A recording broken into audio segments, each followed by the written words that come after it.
heart to paraglide. All right, so if you pay through the Ministry of Tourism, we understand you'll pay 550 Ghana cedis. If you're coming in the bus and their tour packages, then you'll pay between 550 to 1,000 cedis. So I hope to see you airborne soon.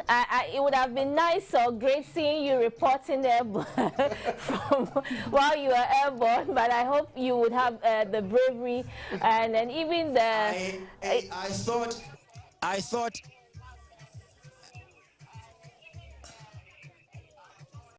I thought I wasn't brave, but arriving here and going through the briefing, I think I'm well fired up to take the gliding. And so, by all means, once I'm airborne, our team down here will bring you shots of my taking off. And possibly, if our microphones can stay up in the skies with us, I'll be bringing you commentary also in the skies. I am very well prepared for it, and I can assure you I have nothing to fear. To see you soon then. Santiago, for giving us some updates from ATBA, and the excitement is already building up, and I wish right from the studio I'm going to go back. I'm going to go to ATBA to probably also try and paraglide for the first time in my life. I mean, we just saw some scenes from ATBA. I mean, did it excite you as much as it looks scary? No, I've been there before. Okay. I was there 2 years ago or 3 years ago before the COVID. Okay. It's very scary. Even driving up there, if you are not a very good driver, you can't drive up. And even descending is more scarier than even driving up. Initially, I was like, why don't they pave the place so that at least you have, but it will be difficult. And if you pave it and tar it, it will even be dangerous for exactly. Yes. So I think it's a good thing. It's just scary though. So most of the people who joined when I went, I did not see any black person there. But now we do have a Ghanaian. Yes, even 2 years ago there was a Ghanaian who was trained, but that time he couldn't pick anyone. Okay. He was just doing it alone. Okay. But now he can pick someone. When you said the reporting bit, I laughed it because the way they will hold it like this, you can't even have any. You can't even hold any device. Exactly. You only hold the ropes like this. The person will also hold it like this. Then he will be controlling it. We have a lapel mic, so he could still try.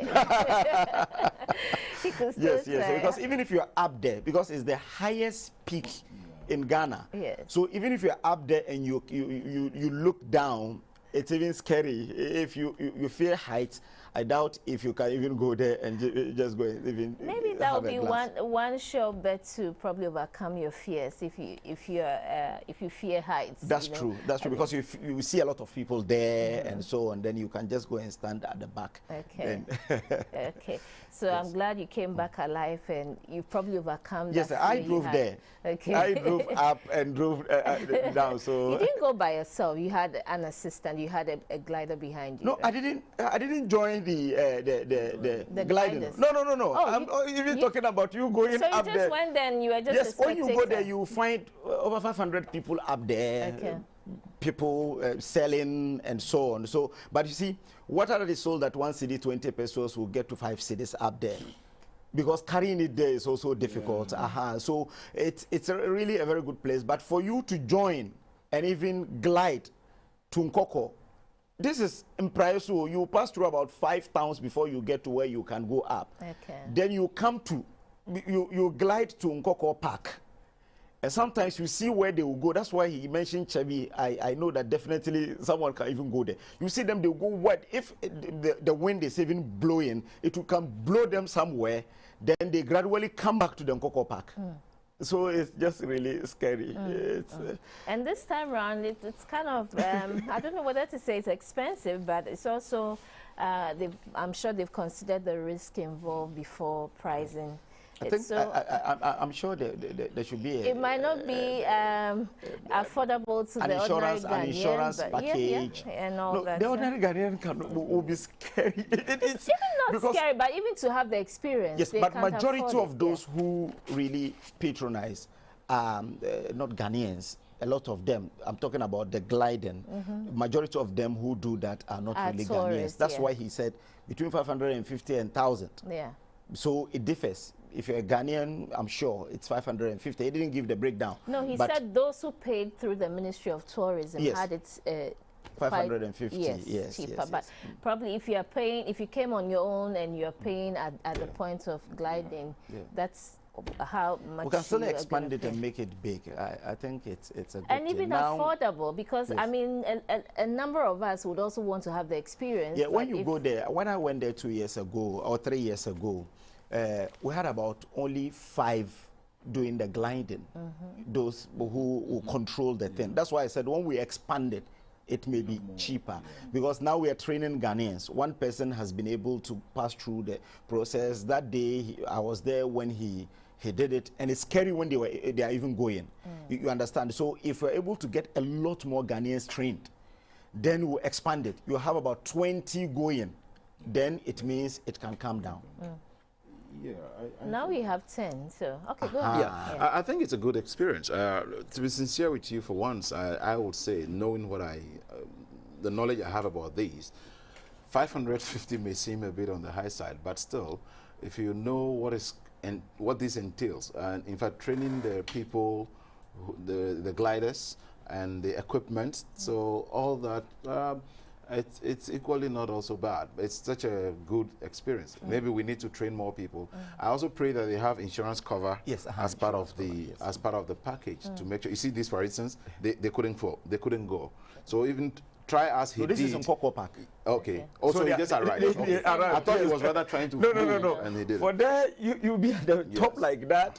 Yeah. This is Cocoa Park. Yes. Yeah. And that's why you could see children there. Yes.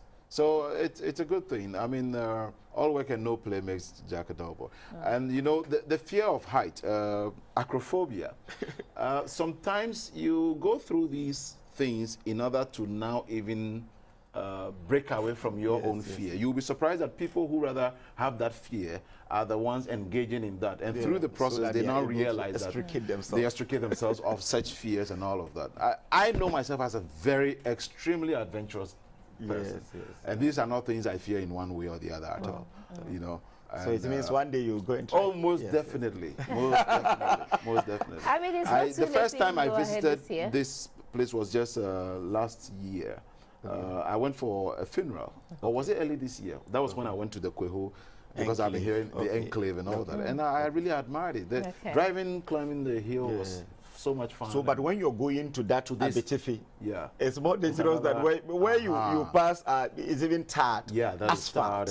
Yes. Okay. Oh, okay. So, as part of the Kwehu celebrations, Easter celebrations, the National Road Safety is also saying that we should try as much as possible to stay alive as much as we are celebrating.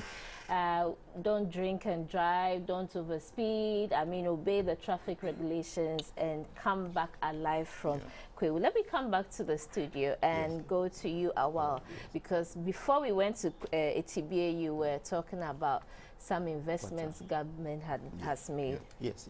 So I have said it, that issues of water, he said it, but later he wanted to do politics with it. Issues of water has nothing to do with politics, because it's the very basis of our livelihood. So definitely, if you check what government has done over the years, today, you hardly hear outbreak of cholera.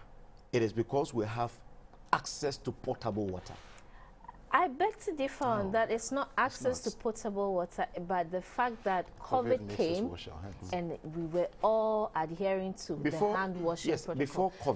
Before COVID, still there was no major outbreak. There was. Where? There was. There was even in the Greater Accra region. Yes, some parts of Greater Accra. But I'm telling you that looking at when you have areas, even including rural areas, have outbreaks of cholera, it really, access to potable water is one of the ways to eradicate cholera. Yes. So if we are 87%, it means at least the level of, or the chances of us getting cholera is very, very slim. It's not really about the hand wash alone, but access to potable water is very important, because if you, there are waters that are being, I don't know how to just put it, but waters that are being destroyed by our own effluents and so on, definitely someone will go and take it somewhere. If the person takes it somewhere, clearly you could see that they will get cholera outbreak. So over the years, there has been a lot of investment. I remember growing up, I largely grew up at Efidiase. So Kumau in 2004 recorded a huge cholera outbreak. Now they have potable water and there's no cholera there again. You understand? So access to potable water is very important. And the government's ambition to have water for all by 2025 is really a reality. An achievable exactly, target. because if you check the investment that are currently ongoing in the water sector, for instance, the $740 million has 8 major water projects. That is Yendi, Tamale, Bolga, Damangu, Wenchi, Sunyani, Keta, and Sekendi, Takradi, that my brother talked about, that they are facing some acute water shortages and so on. So I believe that all these investments in the next 2-3 years will achieve, even if we don't achieve 100%, around 90% will be achievable. Okay. If you say access to water, I would probably want you to define that properly, because you see, it's different from when water or an area has been connected to the water system. But how often does the water run through their taps? I have water running through my taps once a week. Yes. I don't know for you how many times it runs through. And would you call that, does that describe the picture to you? If you say access to potable water is now 87%, is that reflective on the ground? Because access to water is probably different from the taps running daily for people to access water. Yes. So you see, when you have a lot of treated water, it is only the channel of transmission that makes you don't get the water, but not really shortage of water. You still get some to buy. We can do a lot of investment in trying to get it into your homes. But I remember the Teshi area were able to at least distill this. That's one area yes. that really do not have access to water. In recent times, there's been from Tema through to Teshi. When you check the Green Book, you can find that there is an investment that government said it has done, the Mahama government, that they have distilled this our sea water and mix it into a potable drinking water. So I'm surprised that you're saying that these are areas that they don't even have potable drinking water. You see, but I'm only saying that if you have the water, that you can even get it to buy, it is access to water. It is only the channel that runs through your tap. That is only, that's the challenge. But you have water. You have, for about 5-6 years, it will be difficult for you to hear people say they don't even have water to drink in Accra or Kumasi, or they don't have access to water. They have access to water. It may be expensive because of the channel of transmission, how you get it can get to your home, but there is access to water. How do you have some reaction to that? I have some little to add. That I mean, it is not a matter of semantics. And for instance, when we talk of even access to potable drinking water, it's the availability of the water to the end user. I mean, if I have got my taps connected and still the water doesn't run through it, and it runs through it once a week or once every fortnight, then obviously there's a challenge there. It is the one major reason why we should also know that the talk about a drop or an effort to reduce the spread of some diseases like cholera cannot be largely attributed to water, because cholera is more sanitation induced than water. And so if we have failed in our efforts at making sanitation a major topic, then we are not actually addressing the cause of cholera. It is not. Lately, I'm told that there's even a lot of typhoid cases in most facilities. And that is as a result of the fact that some of the pipes break along the way. And do you have a breakdown of where those no, for instance, I know 3 friends who have actually reported same, and a relative also as well. And so, and 2 of the medical officers told us it's getting on the high note and scary. And so that alone should tell us that there's need for us to not only have, that is why the qualification of potable is very important, because it's just not any water. For instance, maybe you may have your tap running here, but before the water reaches you, a pipe is broken along the way. Exactly. So it gets polluted. It gets polluted along the way.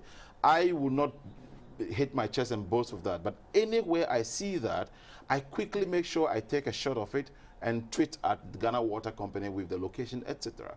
And it is one of the reasons why I don't wish to single out somebody for some kind of misconduct, but I would only want to challenge the Botiano, for instance, Ghana Water Company, the district office or whatever it is called, let them be up and doing, because I have heard some reports and seen some of the misconduct or behavior of some of their officers that are appalling, because we are talking about water.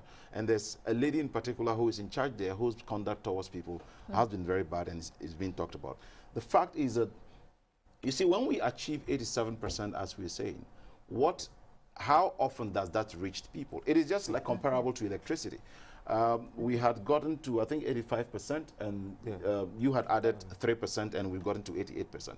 So when we are even talking of excess capacity, we are a country where there's we need to fill a gap of about 15. Why are we then talking about excess capacity? There's need for infrastructure, etc., to actually fill in anyways.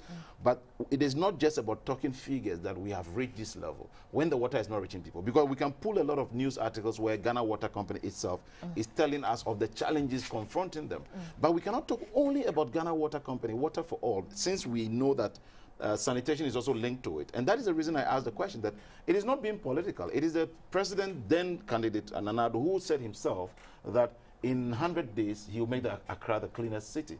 Let's allow that to slide. Yeah. But he's even been in power for a tenure that ended, and a second one he's in. How come it cannot be such a...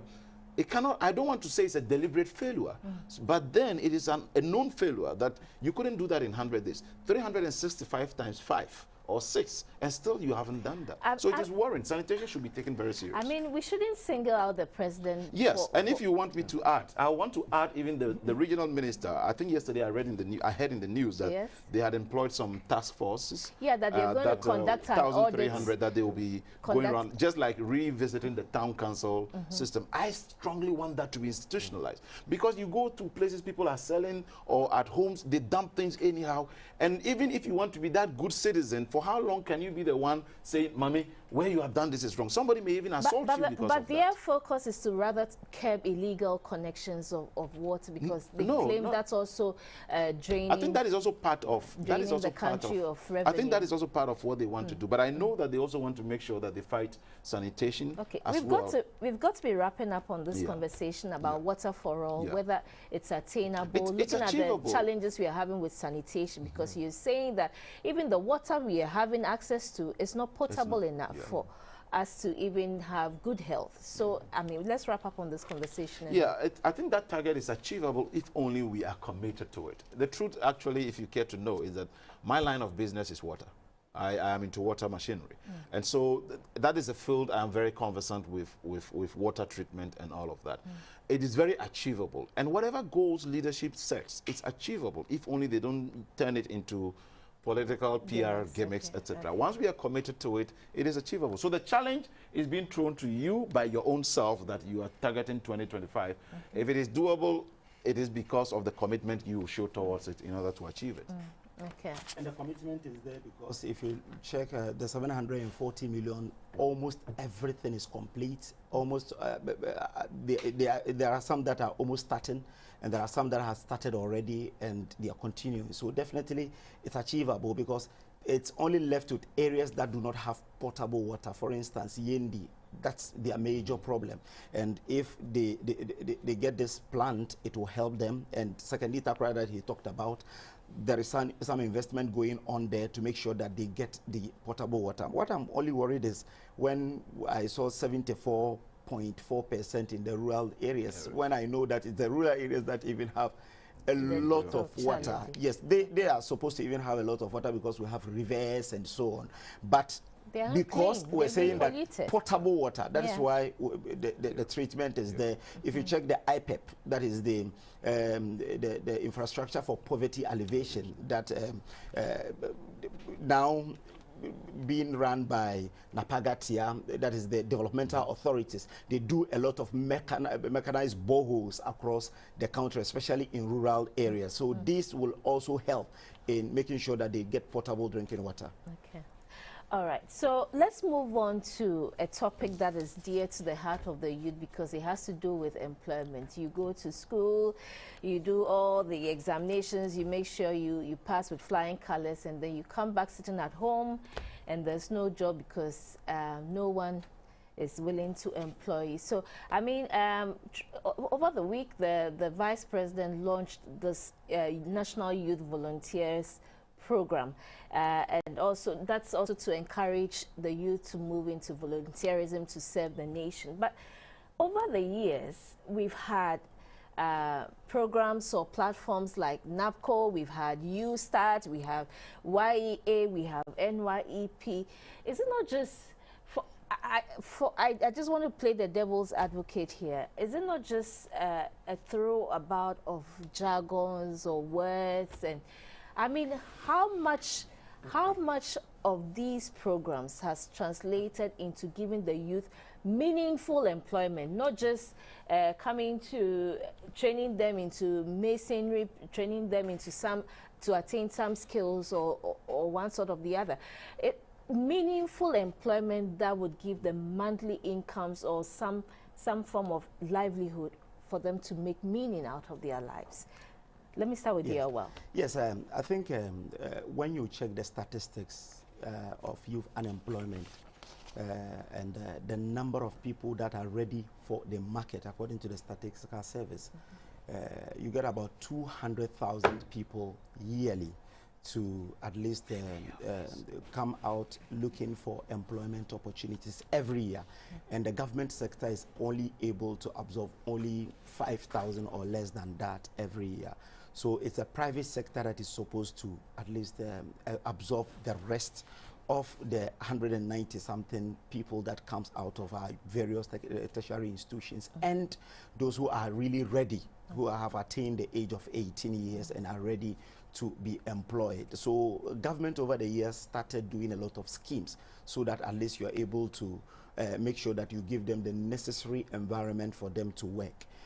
Over the years, yes, President Kufuor, you remember in 2006, there was a report that says that by the national security, when they said unemployment was becoming a national security threat.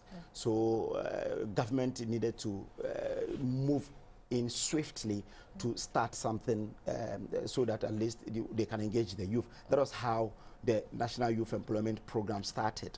So it started as National Youth Employment Program, government changed hands, it became GIDA, Ghana Youth Employment and Entrepreneurship Development Agency. Then later it became National Youth Employment Program. But if you check what the Youth Employment Program is doing, the Youth Employment Program is supposed to coordinate, facilitate for the youth to get employment opportunities. But unfortunately, if you look at the Act, it doesn't give sustainable employment opportunities. It is a stopgap just to engage the youth. Within 2-3 years, then the youth will also move on into what different sectors or wherever they want to get into. So that was the focus of the Youth Employment Agency. And when this government came in 2017, one thing that we realized is that graduate unemployment was becoming unsustainable because of some other policies, especially the IMF program that says there is net freeze on employment, so government sector cannot even absorb and so on. So government saw that there is the need for us to enter into a graduate scheme that will still get the youth at least to be engaged within 3 years. If you have completed university, you learn something accounting and you're sent to maybe GRA to work for 3 years, at least you accumulate experience, you have some stipends that you live on, and you will have the experience to move on and work wherever you want to work. So that was the reason that was brought on. But you mentioned the U Start. Former President Mahama started what we call the Yes Fund. He dedicated 10 million Ghana cedi for the Yes Fund for them to... Not to interfere with your thoughts, but I mean, we could still see some scenes, sights and sounds from ATBA where the paragliding is still going on. So we'll be, I mean, it's the paragliding it's been revived because now we don't have a COVID. I mean, COVID has moved down to the barest minimum, so we are reviving the Kwewu Easter experience again. So we are encouraging a lot of Ghanaians to drive all the way to go and experience some paragliding. So we'll be bringing you sights and sounds as and when we get some more people airborne. But you go on with your submission. So the Yes Fund, 10 million, but unfortunately the Yes Fund couldn't really give a lot of startup to the youth to start something. So it was revamped, named NEIP, National Entrepreneurship and Innovation Plan, that if you are innovative enough, you are a youth, government cannot really absorb all of you. Bring your business proposal. Let's see how we'll be able to even help you with the technical know-how to even complete it. And if there is a startup cash, that will be given. So there was a dedicated 100 million. You remember 500 people from Ashanti region, 500 in the north who are new entrepreneurs. It was Otumfo who even gave the checks out to them around 2018 or 2019. Then now we decided to do the U Start, which will help at least in the same vein, because it is the NEIP that will still add to that. If you check, Ghana is just an entrepreneurial country. Looking at our parents, when we even grew up, we also our parents one way or the other were engaging in trade and so on. So if really after school you're able to look at what your parents are doing and you're able to build it up without necessarily going for government employment, you will be able to be financially sustained, you can sustain yourself and so on. So this is what government is doing. So the youth volunteerism program is something that NYA has started.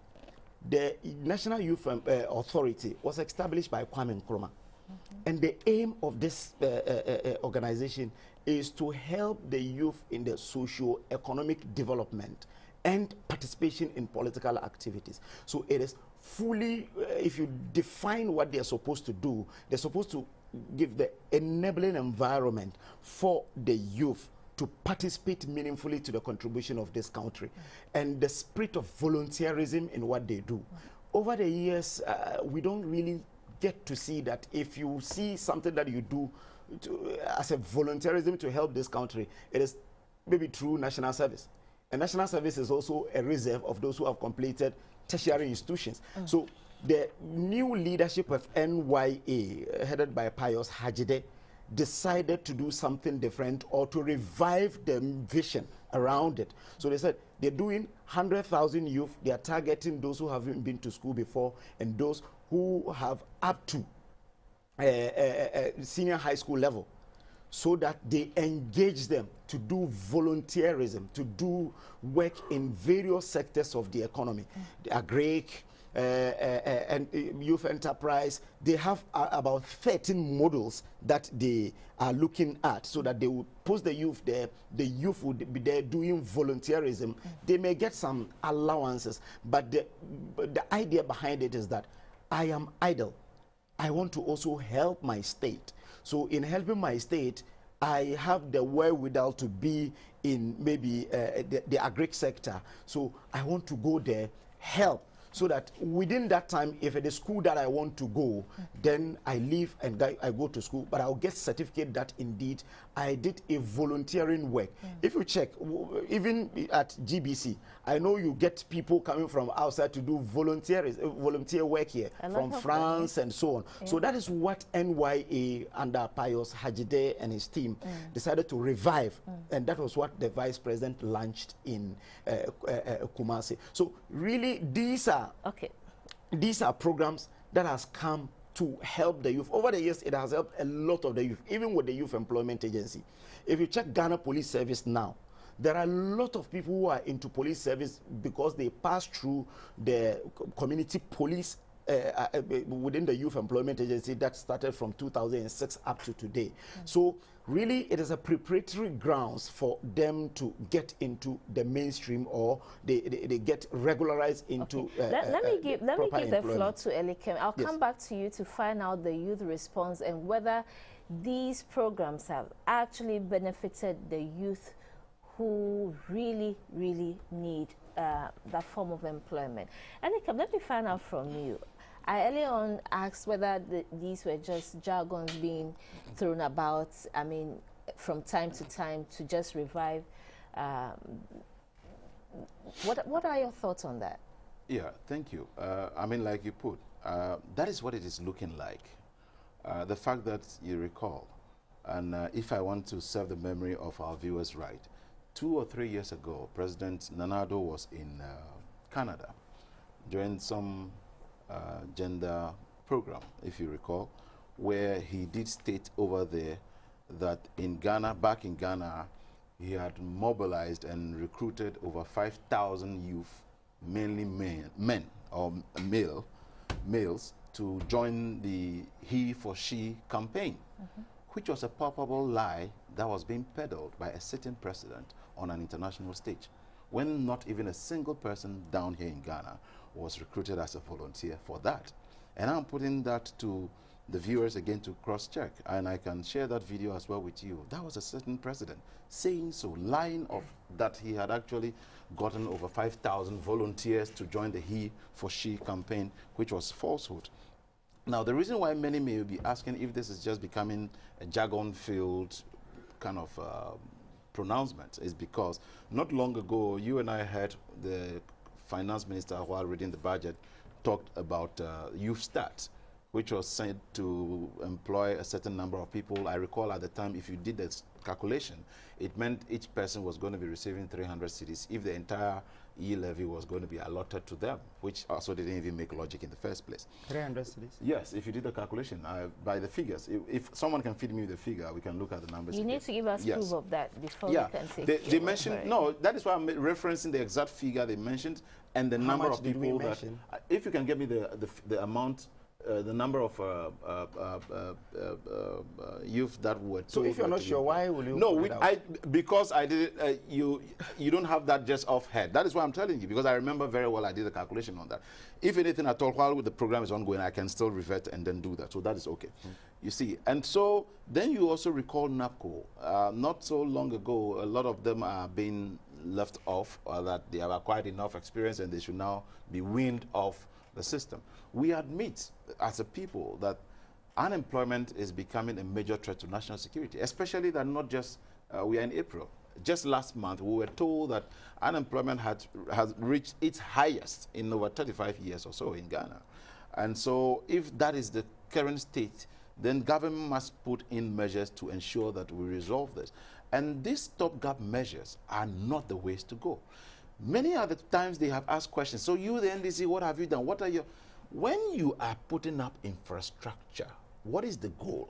Let me ask, for instance, if President Mahama's era were putting up hospitals like the University of Ghana Medical Center, which is supposed to recruit a minimum of 1,500. If you're putting up the one at in the Ashanti, is it Tepa?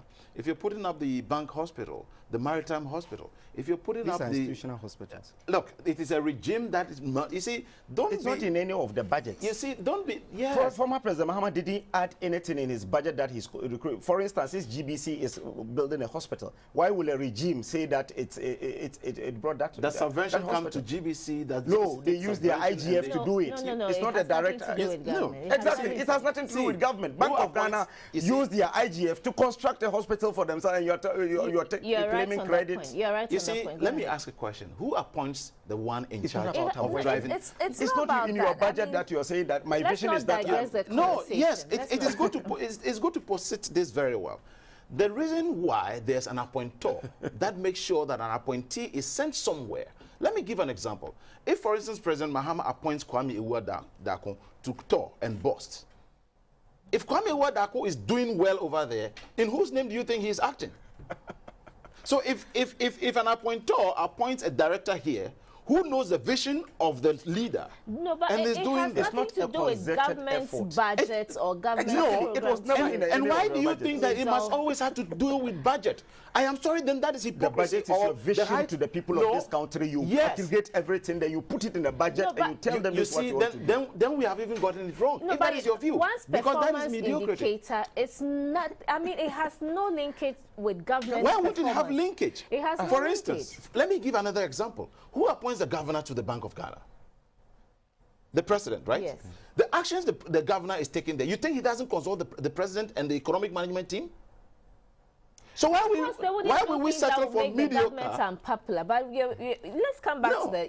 We are on the same matter. Program. Yes, it's on the same matter. Okay. So I am letting you know that it is a regime that is responsible. If you have appointed people who are not able to manage very well, the place will go down the drain. I am sure that if we want to ask you questions here about GBC, you may single out one or two of your directors that this one was exceptional. And you may even go a step further and say that, oh, this one that was appointed by Professor Mills or John Mahama or Nanado or President Kufuor was exceptional. That is leadership. How does that translate into youth employment? So when we have the right leadership that are in place, that is what I'm telling you. So if, for instance, you have a right leadership that is appointed here, he sees the need to create the necessary space and environment to take in more. I can tell you that our Director General is doing exceptionally well, but how much has that got to do with employing, the teeming youth who are volunteering their services? You know of NAFTI, right? Yes. When you have students that train and get out of NAFTI, they probably come here for service or internship or whatever. If your director is not doing well to even allow that space, how is it going to even allow those people to have that experience in order to move on to another? Yes, so you are not, but you are even providing a certain source. That is why I'm telling you. For instance, if President Mahama or the NDC or a regime is putting up infrastructure, and I cited UGMC, the Dodoa Hospital, the Tepa Hospital, and the other facilities that are all over. I can even give you an example of the community day SHS, the E-blocks. You think when you finish building all this, if we had finished the 200, who are going to be the occupant? You are going to put in human resource capital in there. There are teachers who will be recruited to take up those places. So if you are even expanding, that is what you do. It is not about saying that you are putting in stopgap measures. And that is why I cited as an example, like the NAPCO. If you are putting NAPCO and after just a year or two, here you are saying again that you are leaving them. So let them go out there and do what? It is one of the reasons why it is even difficult for us as a country, developing country, to say let us train people, even let people do national service in the military. Because you will now weaponize them, and after they leave, then they become criminals on the street. But we shouldn't say that once the people are not given some form of a permanent form of employment, it defeats the purpose. I mean, here we are with a system where employers are saying that graduates do not have the requisite skills to fill in their job spaces. So probably these form of volunteerism or these form of programs gives the graduates some form of experience, some form of knowledge or skill to probably start something on their own. No doubt about that. Any form of skill or experience acquired anywhere is relevant for the future progression in any job environment you will find yourself. But is this the way to solve the unemployment problem? Unless we do not even want to know the real definition of unemployment. That is skilled labor ready to work but not getting the job. And we are saying that there are a lot of people out there who are not getting the jobs. There are people who are way back, we recalled, our elders used to tell us that even when you were finishing university, before you finish university, institutions had already come for you that Nestle wants you to work here, Valco wants you to work there. But that is now becoming a challenge because there are no vacancies even there to actually accommodate people in that way. How many universities then? Only 2. Yes, but you understand. So the number of people. So you see, that is the reason why when in 2016 your regime was campaigning with a graph showing Ghanaians that there will be a factory in every district. The number one question I can pose to anybody watching us today is that wherever you are watching us from, ask yourself if they have set up a district factory like that. Or it is an already existing company like Ghana Rubber Estates Limited that I knew was established since 1985. Yes. Or Casapreco that I have dealt with as far back as 2008 thereabout. Changing the topic. That you are you see that you are now wanting to call part of the one district, one factory. If we had actually done so, we were told by your regime that as late as March, you were going to reopen the Commander Sugar Factory. What has happened to that? This is how we employ. You provide permanent jobs. So I'm giving you examples. Yes. Respond to that. So I'm just giving you an example, our examples of how under our regime we were providing avenues that would give permanent jobs to people, not stopgap measures where after a year or two, then they now tell you that we're only providing you with experience so you can go into the world of work again and go look for another job. That is not it. Okay, so now you're saying that vacancies are not available, but we could also talk about some factories, even under the one district, one factory program. Yes. What has been of it? Yes. How many of the unemployed youth has it employed? And also coming back to the youth volunteerism, are the youth, is it what the youth need? Have they expressed their desire towards the program you are rolling out? Yes, but before I get to that, he says the president went somewhere, a lie that he has set up. We don't have time for No. But you see, someone said on a national TV and said that the president lied. Then you have 30 seconds to react to that, when there was a lunch. This is the lunch of the he for she by the Ministry of Gender. I have been to 3 programs. He didn't say there wasn't a lunch. I didn't say there wasn't a lunch. Number of people. He lied about I have been to 3 different programs when Otiko Jaba was a minister for gender in Koforidua. I have been to 3 different programs. Okay, so he mentioned 5,000. At the time the president made the announcement, Otiko was not even in charge. How many people had benefited from the he for she? Let me pull for you when... It is a volunteerism. Okay. There are volunteers that were taken. They went and worked in the north, majority of them. How many to were prevent they? Were they 5,000? To prevent 5,000? Yes, they were 5,000. He for she is only about northern. Exactly, they went there. I'm talking about areas that I know they have worked to prevent child marriages and so on. These are programs that have even come on TV. They're talking about it. They have prevented child marriages and so on, encourage girls to be in school and so on. These are things that are happening. Okay, let's come back to our topic, again, on the one district, one factory. Yeah. He is just jamming everything up. So you see, of all the things that you have said that the former President Mahama had done, was he able to employ the youth that we came and met in 2017 that were unemployed, the graduates? You couldn't do that. It was in 2016 that you started saying that when you get to 2017 and we elect you, then you'll be able to employ them, give them employment opportunities. My checks year to year, yes, from 2017 yes, till date, unemployment rates have been increasing. Yes. Not declined. The only time it declined was, I think, 2017. It declined by about 1%. No, it was in 2019. About 1%. Yes, 2019. I have my checks. Yes, it was in 2019. It's been increasing over the years. Yes, because if you check, COVID has increased everywhere in the world. Unemployment rate, if you check what COVID had done, because people sat home for 1 year without work. Even private sector, people were also, they retrenched them. So a lot of people are unemployed. That is acceptable, and that is the fact. It's not exclusive. Asking them to come and volunteer. Yes, it's not exclusive to Ghana. You understand? So if you check what he has been talking about, the number of people who are taken to come and do this volunteerism, these are SS graduates. Which hospital will they work? The hospital that you're saying that even the Taba hospital is not complete. Even at the hospital that he's talking about, it's about 90% complete now. So what stops you from completing it? They're still continuing it because it is something that started from Eurojet. It was started even from Kufuor time. There were 9 hospitals that were started by Kufuor. It was Eurojet. They had a problem with their finances because it was the build, operate, and transfer basis. So you came and inherited it, push for them to continue. They couldn't continue. They are now still doing it because it is the company Eurojet that is constructing all these things. Let's leave the continuity of abandoned projects for another day. But I mean, let's come back to the youth. We've got to be wrapping up because. So now I'm saying that the youth are unemployed. We all accept the challenge. Yeah. The government is saying that I'm rolling out 2 things. One is that I am trying to see if we'll be able to get the youth out of the streets to do volunteerism. They will take some stipends and allowances. Is that what they want? No, but in the short to medium to long term, this is what you have to do. to catch them. You remember I told you when there was a report that unemployment was becoming unsustainable, President Kufuor had to move in and start the NYEP. And today, a lot of the nurses you see in the hospitals, when you ask them, they will tell you that one way or the other, they pass through youth employment and they are now, exactly. So government is doing all this. And government is saying that we'll use that e-levy to implement what we call the U-Start.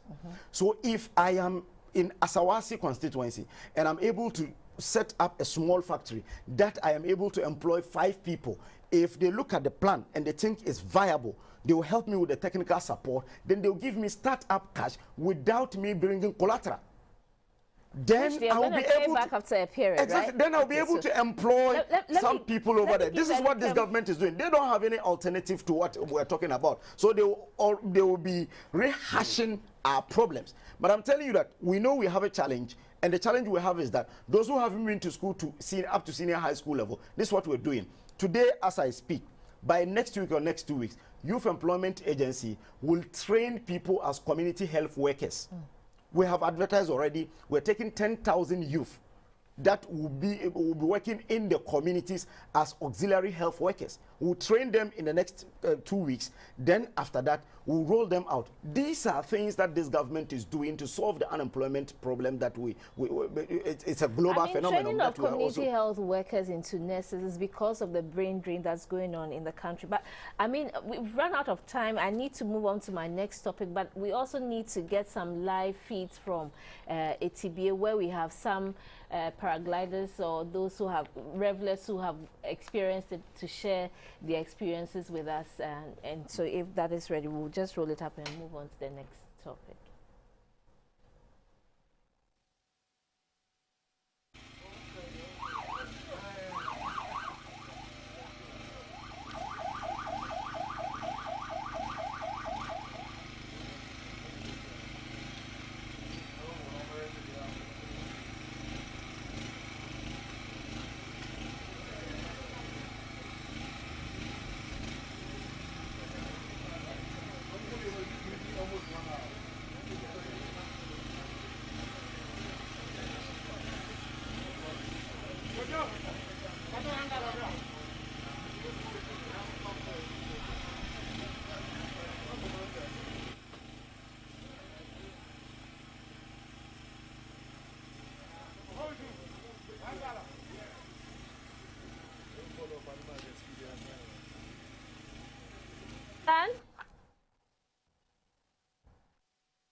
Can you share with us the experiences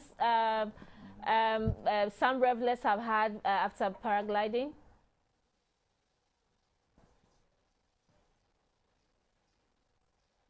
Do you have any experiences to share with us, Alan, from the paragliders? All right, okay.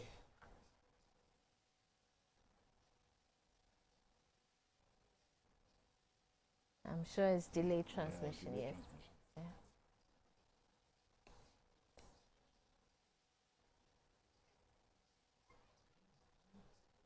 Alan, can you hear me?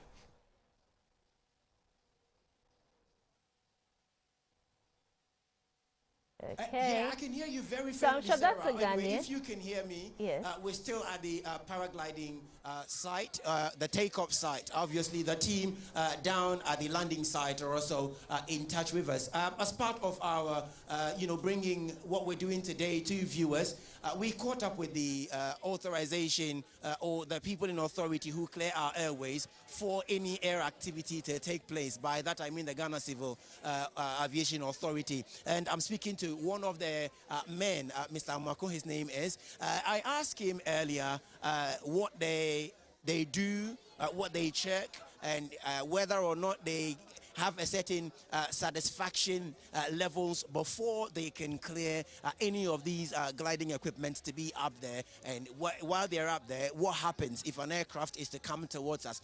Mr. Marco is seated right next to me. Let's quickly find out once again from him arriving here, what his expectations were, and then beyond that, what can we also look forward to? Good morning once again, Mr. Makun. Good morning, sir. Thank you very much for speaking to us at GTV. Mr. Makun, this is supposed to be a paragliding site where obviously there is a takeoff and a landing, and they use our airspace. Ghana Civil Aviation Authority, what do you inspect or check before you allow them? Thank you very much. Once it's about flying, if we liaise with Ghana Tourism Board, even before the event. We always have to caution other users of the airspace, for instance, helicopters and other airlines, so that we issue what we call NOTAM, notice to airmen, so that we don't clear the air traffic controls, not clear.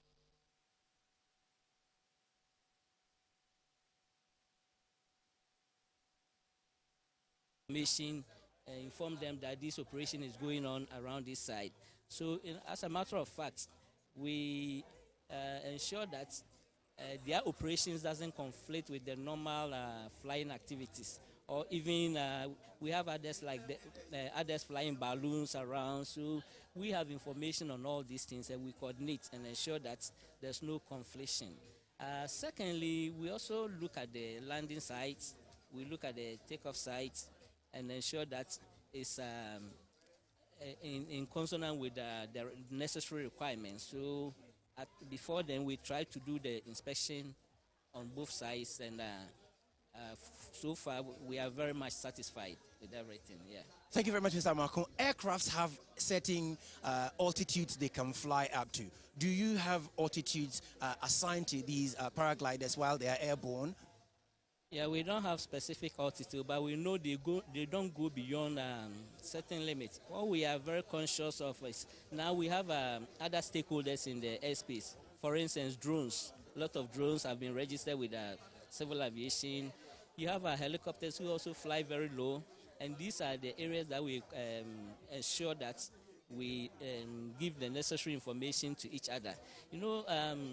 Where the takeoff is very high, the takeoff site is very high.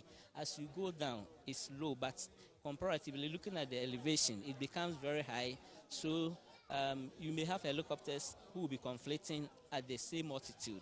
That's why it's very necessary to be here, and we coordinate with our colleagues at the airport, the control towers, to ensure that we don't conflict one against the other. Yeah. As part of your perhaps interactions and also ensuring that they keep to certain requirements, do you also have supervision authority over the safety of what they fly? Yeah, civil aviation has the oversight responsibility for everything that flies, like I said from the beginning, including balloons, gliders, microlights, helicopters, everything. So once it's not a bird, but this kind of machines, we have a responsibility. That's why Standard Board will not do anything until they have liaised with us and they have had that authorization. The pilots are very experienced. Our safety department always look at them with the various experiences, the licenses and the rest, and we okay it. So the standard is high. Thank you very much. We're trying to get one of your guys who jumped and are back with us on the mountain to see what their experience is. And then, but before I take leave of you, do you also get to perhaps interact with the people who fly these to test or to check their mental state, their health, because people can behave unpredictably? Just so that someone don't jump in the air and begins to bring us problems. Do you go through all that? No, for now we have not taken that up yet because we know the standard authority, the standard board has some people on ground who does that. So we haven't taken that on yet, but I think it's a good suggestion that we look at that, interact with them. We ourselves also fly, so we have had that experience and we know it's good. But we take it up and ensure that we interact with the flyers and know the experiences that they have gone through and see if there's any improvement that can be done. But I assure you that so far, what we have seen here and the ones we have experienced is very good. The standard is very, very high. Thank you very much. This is to put you on the spot. When will you say to a glider, please don't fly this person? Well, it will be very difficult for now because, see, the standards that we are developing for, these are new areas that we are veering into. So when you don't have, standards or maybe certain strict requirements, apart from the ones I've mentioned, it's very difficult to tell a pilot that this, because we don't screen the passengers. Yeah, if we have the chance to screen them, their mental, situation at that time, then you can advise. If somebody is scared, it's fear of flight and other things. So in that case, but for now, we have not had the chance to even do any pre-interview before they fly. So unfortunately, we will not be in a position to advise. But these things that we are doing is bringing a whole lot of things. So definitely, we'll look into all those areas in the future. Thank you so very much, Mr. Amaku, for speaking to us. That has been Mr. Amaku from the Ghana Civil Aviation Authority. He is in charge, or he is with a team who ensures our airspace is properly used so that we will avoid air accidents. We're going to try and speak to one or two of the guys or tourists who are here, who's used the gliding equipment and been down there and back up with us. We'll try and speak to her. I'm turning right to her and find out what her experience is. Did she scream when she was airborne? Hello. Yes, I did. How are you? Yes, I did. Could you please? So loudly. You did? I did it yesterday. Right, okay. So first of all, what made you think, no, this is for me? I've skydived, I've bungee jumped, and I've been trying to come here for the last 7 years. How different is paragliding from bungee jumping?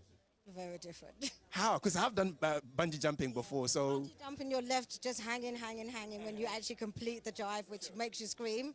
But here, you're just floating like a butterfly. It's just absolutely gorgeous. Now, what did the pilot tell you before takeoff? It's what I told him. Oh. So I was quite scared, and I just thought if I just put all my fears into him and just tell him that I trust him and I trust that we're going to have a good flight, it'll be fine. And he looked at me and said, okay, so just do this, just do that. So he just said, stand up straight, keep running and keep going and just aim to get off the ledge. So I just did that and focused on that. He did all the rest. Did you have to go through a particular orientation just before you go on it, or it was just a matter of turn up, be sober, and you'll fly? I know myself. It's turn up, be sober, and fly. If I thought about it, I would be terrified. All I knew was at the time that I was ready to jump, I just need to just do it. Given your accent, I take it you may have come from the UK. Yeah. Right, okay. So do you originally come from anywhere in West Africa or? Yeah, my parents are from Nigeria. Oh, wow. So what brought you to Ghana in the first place? I've been living in Ghana for 8 years now, but I've been doing trade missions for the past 15 years, and I've been coming to Ghana for the past 30 years. So is it your first time in this part of Ghana? Yes, yes, yes. And I've been trying to get here for so long, and I said I'm not coming here unless I've come to do the paragliding. What does it feel like to be here? I'm bringing everyone next year.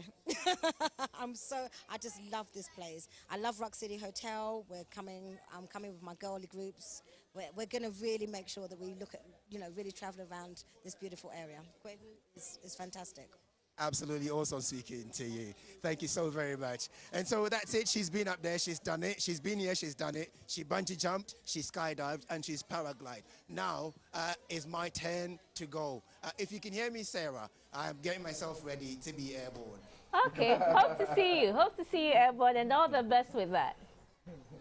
That was really an awesome experience by the reveler out there. But one thing that came up that as a nation we probably must be precautious of is to test the mental health states and the other health status of our revelers before they get airborne. Otherwise, we might be taking on some casualties that we'll be held responsible for because we never took precautions in the first place.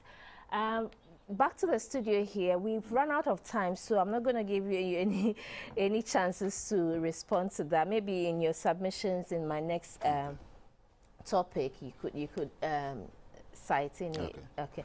So the Supreme Court on Wednesday restrained the MP for Ascend North Until then, he was still the MP for Asin North, Mr. James Jachi Kwesen, from holding himself as NP for the Asin North constituency, and the ruling was by 5-2 panel of the Supreme Court.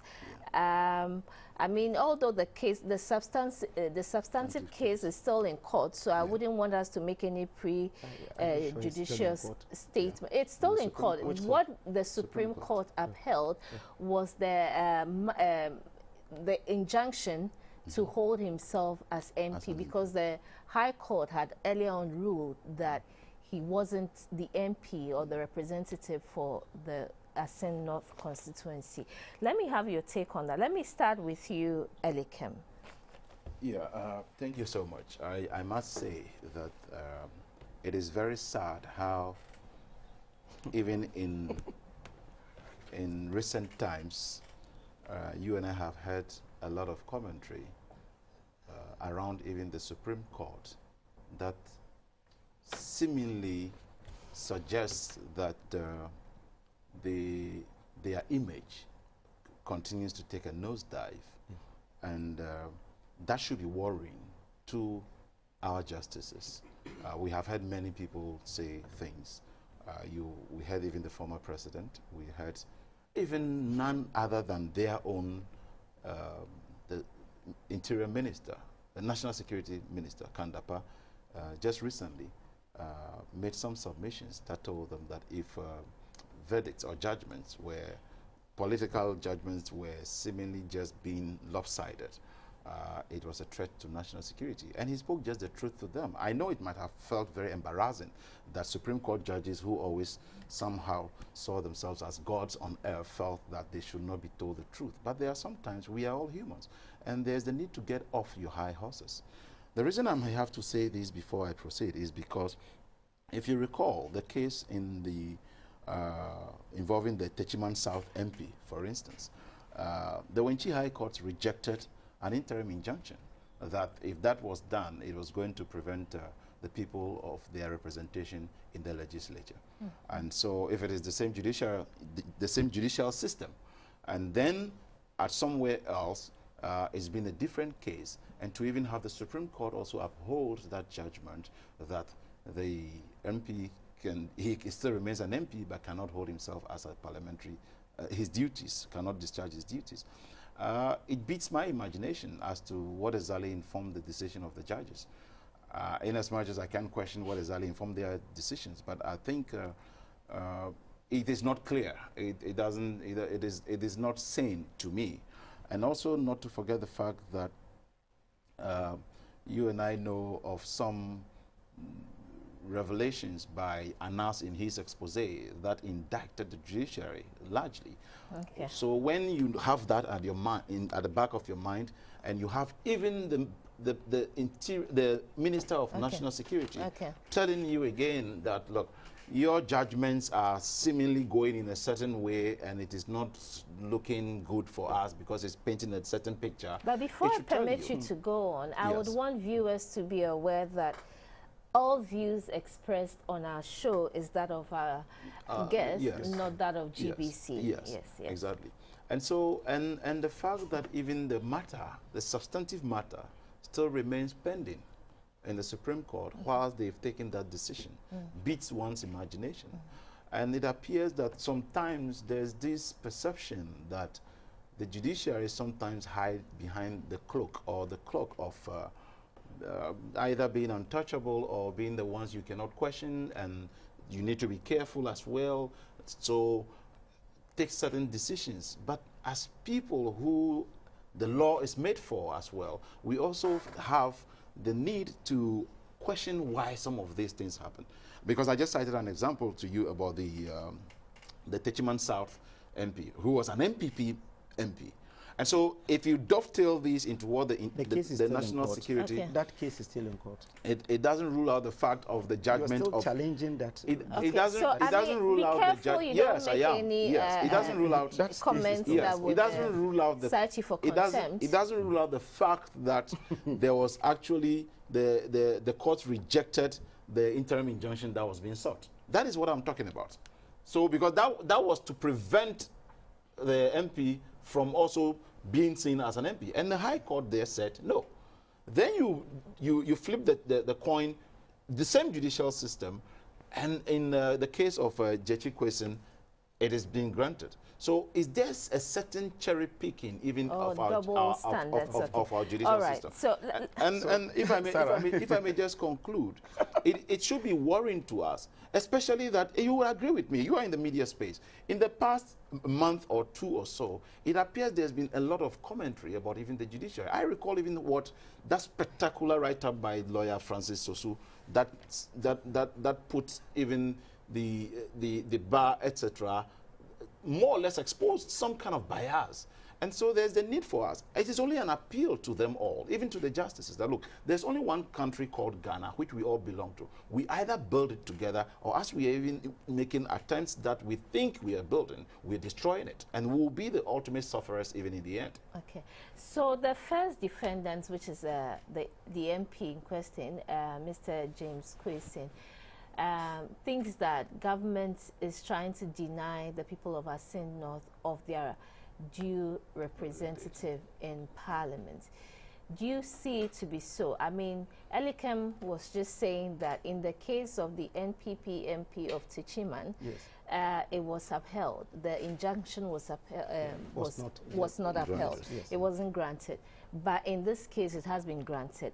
And the MP has been cited, himself has been cited as saying that government is trying to deny the people through certain tactics.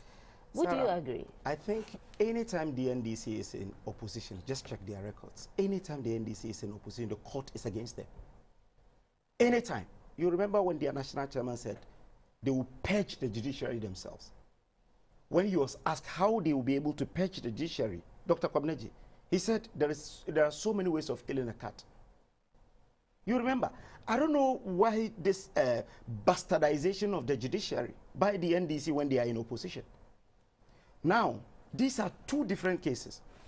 The case in Asinov has been determined.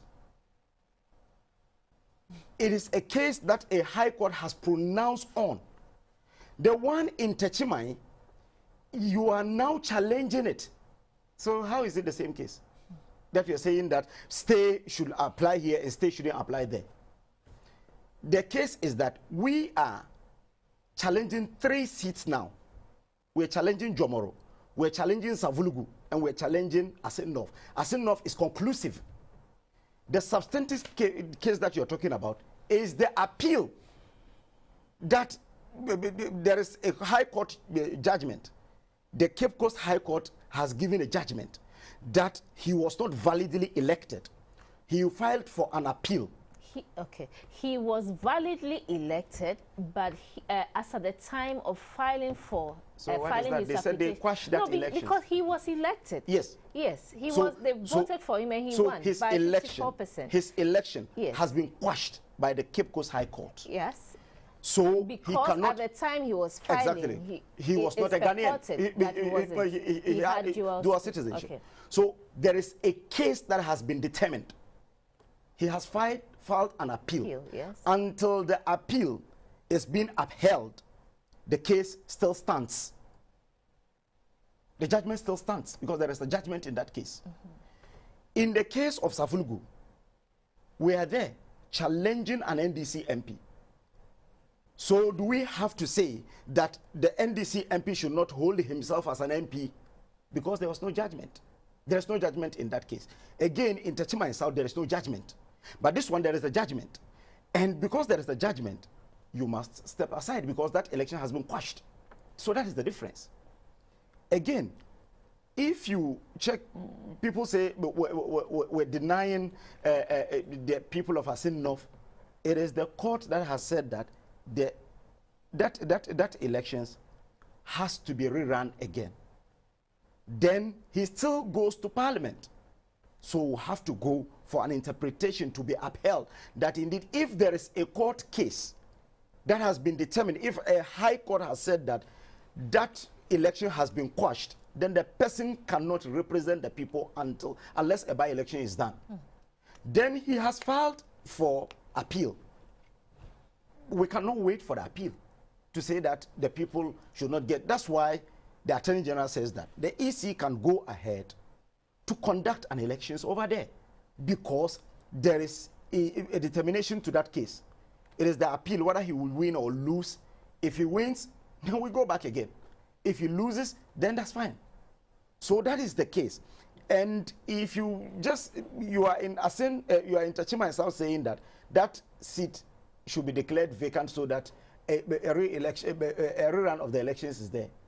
Now, if you had won that seat, that is rule of law to the NDC if they won, if they are able to win. When the same Supreme Court upheld that Mahama is president elected, it was even 5-4 ruling. They said rule of law in 2013. But today, they are bastardizing the Supreme Court, saying that the same Supreme Court that sat down to uphold Mahama's election is the same Supreme Court that has said that because there is a judgment, so the judgment must be enforced. That Supreme Court is a bad Supreme Court. When you were citing examples of people bastardizing the Supreme Court, castigating the Supreme Court, he cited only NDC people. He said the former president, Mahama. You went to the Supreme Court to even challenge our own decision. The 2020 elections, the entire 2020 elections. You filed for a stay because there was no determination of the case. The court says no. You cannot say that president shouldn't hold himself as president until a determination is done, because you enjoyed that for 8 months in 2013. In 2013, former President Mahama was being challenged, but he enjoyed it till the date. So if it is determined and you lose, definitely you can't hold yourself as an MP. Simplicity. I don't know why people are making a lot of noise out of it. Maybe we need the legal brain. No, not even legal. There is a precedence. There is a precedence. Been appealed. Adamu Sakande, the NDC youth organizer for Tamale Boku Central, Sumaila Bilbil, sent him to court that he had dual citizenship. The same process were passed through. The same high court judged that indeed the election should be quashed, and it was quashed. The criminal aspect was also taken up. The first one, he ceases to be the MP for Boku Central because it borders on forgery, because when he signed that he's a Ghanaian, wholly Ghanaian, without holding allegiance, it turned out to be lies. He was sent to jail. So now, that is the reason why the Attorney General is saying that. Since there is even a precedent that someone lied and the High Court determined that indeed he lied, then they stripped him of his immunities as MP, then they prosecuted him for the criminal aspect of it, and the state was successful. So this one, the criminal is still ongoing. He is appealing the judgment. So until we should wait for him to appeal and win or lose before we do that. We even have a precedent. You remember Iowa West Wagon between 1996 and 2000. Amu won the elections. There was a delayed tactics that was played to the extent that the lady, Honorable Emilia, stayed on until 3 months to elections that the court pronounced that she was not validly elected. There must be a by-elections. Until then, you couldn't also organize by-elections. So Amu didn't represent his people. But we are not looking at the tactics the two parties are playing here. We are looking at the fact that a constituency has now been denied a representative in parliament, and we have other constituencies like the Akpafulolobi, yes, which is still not being determined yet. These are people who also ought to be heard in parliament. They need a voice in parliament. I just want us to examine the implications of a constituency or constituencies being denied their representative in parliament. That is simple. We will have to use our constitution. The constitution is saying that if a seat is declared vacant, within 3 months the EC must organize elections. So, and the High Court is saying that the seat is no more there. There is no representative. But the and the Supreme Court has July upheld. Last year. Exactly. That's the reason we went to Supreme Court, because at a point in time, Alex Alfenio Markins in Parliament has said that if the gentleman, and you had MPs who are lawyers saying that the gentleman shouldn't be coming to Parliament. EC should go ahead to organize elections there. They said no, they had filed for stay.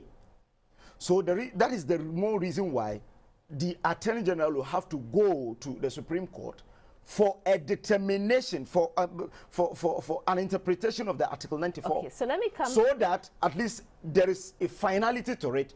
Then the EC can go ahead to organize within 3 months to organize the by-elections for the people of Asin North to get a representative. Okay, let me come to Elikem. Elikem, from the analysis that we're having, am I right to say or to ask that is the MP or the NDC the reason a constituency is being denied a voice in Parliament? Because, I mean, if the ruling has been held since July last year and an election hasn't been held because you've appealed the decision, the case has not been determined yet. The substantive case. The substantive case has been determined.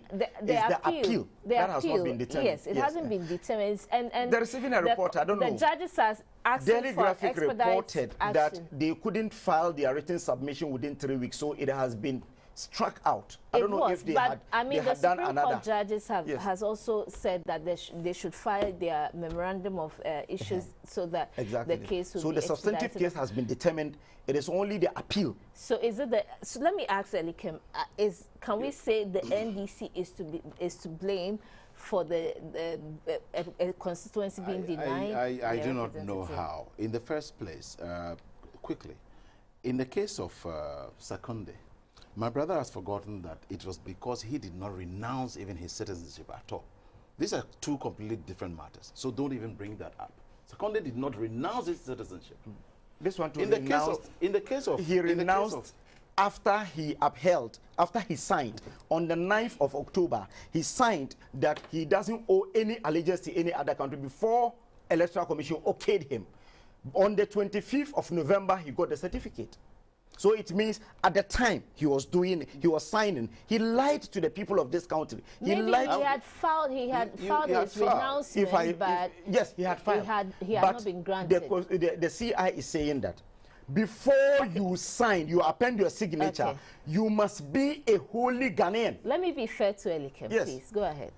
When you are renouncing even your citizenship of another country, for instance, if I'm Ghanaian and Canadian, I believe that when I decide to renounce citizenship of Canada, it means that in that letter renouncing my citizenship, I would actually submit my documents, that probably my passport, etc. That makes me Canadian.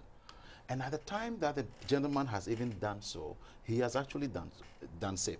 Now let's even ask ourselves, are you telling us that the Electoral Commission was aware of all these, and when this matter came up, they even still cleared him to move ahead for the electoral process? Okay. Because the Electoral Commission remains the #1 referee when it comes to even our DC is also a respondent or a defendant in this case. But I mean, I want you to answer in the case as the first defendant. No, is it the NDC that is causing it? Cannot be, because I would even say that why is it the NDC? Because the Electoral Commission, which is the empire, did not even see anything wrong, because they felt that they have seen evidence that he had actually renounced his citizenship. It may just be that he had not actually received the final approval from the authorities yet. It is the reason why some people would raise other questions relating to at what point would you qualify the process to have been that, okay, he's renounced it or not. And let me tell you one thing. You see, it is very crucial and important to bring this. In the case of the Techiman South MP again, it has never been that the matter was actually decided. It has been decided. Look, let me even tell you what the judge said. The judge's reason, his reason for even rejecting the injunction was this, that granting same would leave the people of Techiman South without representation in Parliament during the pendency of the case. What does that mean to you? Because the case was still pending. You see, it was not decided. Unless you do not understand. You are just confused here. The first one is that for Asin North, the court has made a pronouncement on. And you have so definitely No, the seat is vacant. Good. But for Sechima South and Savulugu, there is no determination. Then again, so the person is presumed innocent until proven innocent by that court. Okay. So that is why the court cannot say that go and sit somewhere. In the case of former President Mahama, when he stayed for 8 months, the court presumed that former President Mahama is innocent and was validly elected until it is proven. So after 8 months, it was proven that he is innocent, and he went on. And in the case of President Akufo-Addo in 2020, the same thing within 3 months. now You filed that he shouldn't even hold himself as president. They said no, he's innocent because he is validly elected. So now, until the court prove, because no one is innocent until proving guilty, until proven guilty by a competent court. So we are waiting for Techima South to make a pronouncement. Until they make a pronouncement, the judgment, the election still is upheld. Which is why you will now understand when he's talking about delayed tactics, as in trying to say the judiciary could actually even delay that, which is why maybe he's not the delayed judiciary, for that. the lawyers. Now, let me just pull this. At what point do we suggest that a judicial process has ended? Does the appeal not form part of the process? No, it is when the case is determined and there is a final determination of the case at the High Court. See, so what is the purpose? I mean, the High Court is not the highest. No, the High Court is not the highest. In parliamentary elections, the Supreme Court is clear that the High Court is the highest. You can only go for appeal. You cannot start this at the High Court, at the Supreme Court. It is the presidential that you do at the Supreme Court. This one, the High Court has the jurisdiction to determine. But and the they High still Court have the right to appeal. Yes, you have the right of appeal. Even the Supreme Court, you go for review. You understand? But the substantive case has been determined. And the High Court has the jurisdiction to determine, and it has determined. Full stop. Okay. I mean, Elikem, just you have 1 minute to round up so that I can listen. You have allowed him to interrupt. No, we are doing education, so... Okay, so I'll add one more minute to it to make it fair. That is okay. The point, the crux of the matter here is that there's a question around when even the MP in question was still a citizen of Ghana and at the same time a citizen of Canada. That is why the questions being raised, for instance, are that, okay, because at the point you make the decision that you want to renounce your citizenship, it actually means that you have taken that decision already, and you are just waiting the formality of them confirming, they can deny which you cannot be denied. They can. Which you will rarely be denied, and that no, you can. That's why you put in application letter. That's why you put in application letter. So if I apply for a visa and I don't get the visa, it's presumed I can even take my passport and travel. No. The reason it will have to be approved. The reason is because while a citizen of that country, there are some benefits that you enjoy for being a citizen. So that is which is the reason why you are now saying you renounce that. It is just like saying, okay, you know, if you and I, you keep interfering in his if you and I, don't want to add one more. If you and I are married, let's say we are married, and we've been separated for maybe 2 years and decided to file a divorce. At the time you file the divorce, or I file, or we've jointly, whatever it is, we file the divorce. Does it mean that until the original decree is given or the certificate is given, we are still couples? And that's true. We may be saying in public, you are still couple. But you know, because it is the court that should determine whether indeed they will upheld the court the divorce knows that or you not. Actually if they say no, it's rare, but they can say no. I need a legal brain to what I'm saying is this. So when you do that, from the very moment when you have even applied for that, it is a confirmation of the fact that you do not intend to be together. And you are not. Probably you are even separated. Okay. Does it mean that because you are married, so you will still have to go and be together before the separation is granted, or before the divorce is granted, before you can actually separate? No, it isn't. So this point, and because ask yourselves, so when all this is done, does Jason Question still qualify to contest? Yes, today he qualifies because today he's a fully Ghanaian because he has renounced so it. you see, the thing is that the court said it, the High Court said it, that at the time that he filed to contest, he was not a fully Ghanaian. So you see, and that was where he lied, because there is a portion that you say, I am a Ghanaian, signed, sealed. And was he a Ghanaian or not? All right. He was not. He had dual citizenship. Allow me to do some messages, because I mean it will be unfair to my viewers. We'll come back for you guys to wrap up on that. I mean, so I have this from Jakes in Tamale. He says that with the issue of water, the people of Tamale was given a flyover, which which was not used by commuters, but the biggest challenge for the people has been water, but no one seems to care about that. Well, the minister the minister says some investments have been made, so I'm sure the Tamale water situation would improve soon. This one says, please ask the man for me. Petoy in Volta are not having water at all. Well, the Keta, there's a Keta water project which is being covered by this investment, but he continues by saying that they fight with animals for the water they have available. The next one says, it's surprising Awal is saying Ghanaians have access to potable water and it has increased or reached 87%. Indeed, recent complaints from many communities in Accra alone indicates they have been deprived their share of water extension over decades. It will be helpful for a while to give us some distribution and detailed statistics. This is Paul from Ashalibutri. Alhaji Hamza from Pig Farm says, good morning, madam. Please tell my brother Muhammad Awal to speak to the issues and stop the politics. What he's talking about, madam, please send your reporters to Tamale and see what the good people of Tamale are going through. For months now, no water flows through our taps. The good people of Tamale are really suffering when it comes to water. And I'm surprised to hear my brother Awal saying they have reached 85% in water coverage. Let's get serious in this country. This one says, well, you seem to be getting all the answers. Okay, so please tell. And these are views of viewers and not that of GBC. Yeah. I keep reminding the public. Please tell my friend Awal to stop interjecting when the NDC man is making his points. It's okay. Yeah. I won't use those words. They've been given the opportunity to attack each other. So please tell my friend Awal to stop. Okay, so he's made the points known. Okay, so I don't have much time, so I would want you to have some your final words. If I still have a bit more time, I'll read the messages that are coming through. Let's share your final thoughts. Yes, I don't know if the cameras can take this picture. But they had done the story. Okay, so, yeah, so what's it up? Let me see. Let me see. You had done the story because I watched you did the story. Okay. Yeah, I am happy to hear that the gentleman has been arrested.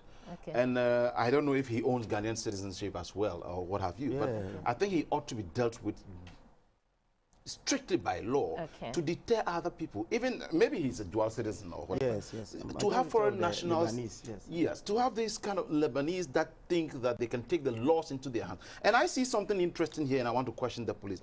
I hope they're not treating him with kids' gloves. We have seen the police arrest a lot of Ghanaians involved in crimes and other things. They don't take them to this nice-looking room that appears to even be air-conditioned, and it's as if they just put East Legon police station. Well, so that it doesn't, so that it's not as if East Legon police station. So that, but the incident happened at where? At Osu. So why is it East Legon? You see, for instance, jurisdiction. No, the police doesn't only determine jurisdiction. Actually matters. I can't speak for the yes, but so, how did they pick someone from airport and send? Well, so I just want to believe that they are not treating with kids' gloves, because when I saw that particular video in question, I asked myself, what effrontery, the audacity of a foreign national in my country threatening to slit my throat, and in public you saw people even pleading with him to calm down, and that is the height of lunacy that cannot be tolerated in this country. I saw this and I was very, very peeved and felt that there's need for us to send word to the police that they should make sure that he is prosecuted and let the courts take its due process. Right. If people like this ought to be deported if they are not nationals, let it be done to deter them in conjunction with the immigration service. All right. Thank you so much, Elikem. Since he has also, I would want to also share with my MPP people our constituency conference that is coming up in the next 1 week or 2 weeks, and opening of nominations will be done next week on the 19th. that is the constituency elections. We know we are reorganizing the party, so we started from the polling station, the electoral area. Now we are at the constituency level. At the constituency level, on the 19th to 20th of April, there will be the opening of nomination. Vetting of aspirants will be on the 21st and 22nd. We are going to be sending you a bill for yes, that. Yes, yes. Oh, because it's yes, and the elections will be held between 25th and 28th and 2nd of May, depending on the constituency. I wish them all well, and I think every constituency should make sure that the forms are available for everyone to pick. If you're not able to pick at your constituency level, you can go to the regional level and pick. If you are denied at the regional level, you can come to national. Yes, you see, because some people want to play some Machiavellian tactics just to entrench themselves in power, so they just don't want to release them. So wherever you are, if you want to contest as constituency executive, if you are going for chairman, you pay 500 cedis for nomination fee. If you're going for any other positions, it's 200. All the Nasara coordinators, I wish them well.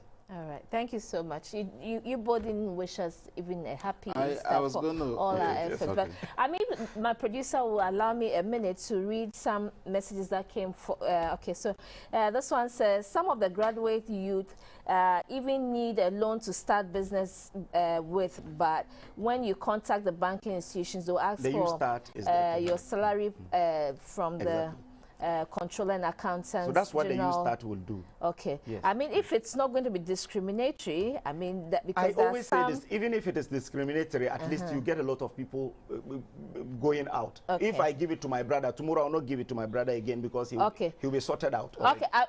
Okay, so it's okay. I mean, this one says, we don't have any one district, one factory in the whole of northern, the 5 regions of Ghana. I can't independently verify that, but this coming from one of our viewers. This one says, good afternoon, madam.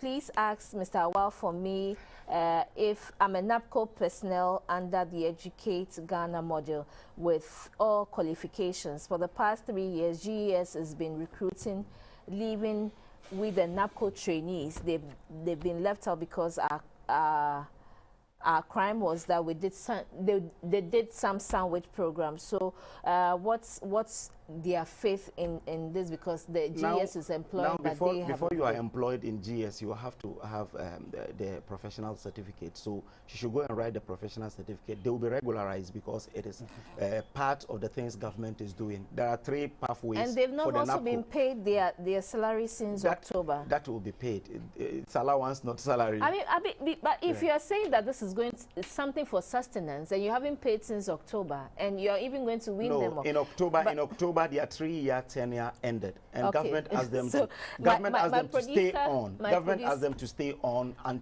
for them to be regularized. Okay. So they will have permanent employment.